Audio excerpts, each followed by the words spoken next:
لو في شخص معين فهمك بطريقة غلط أو فسر الموضوع على مزاجه فأنت من حقك تبرر له مرة واحدة بس، وهو مش من حقه إنك تبرر له مرتين، لأنه لو فهمك وبيحبك بجد مش هيحتاج التبرير ده، بس أنت بتبرر علشان توضح وجهة النظر، ودي ما فيهاش مشكلة ودي مطلوبة أصلا في العلاقات.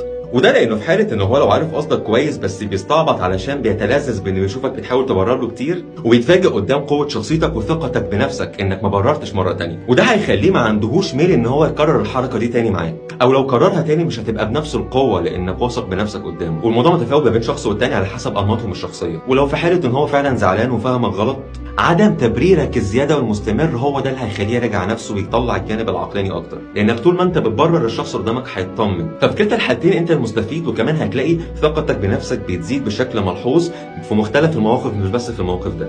كن عزيز النفس واوعى توصل لمرحله انك بتتحايل على الشخص اللي قدامك علشان يفهمك. عايزين فيديوهات من النوع ده اكتر؟ اكتبوا لي في الكومنتات، ما تنسوش تتابعوني هنا، اوكي؟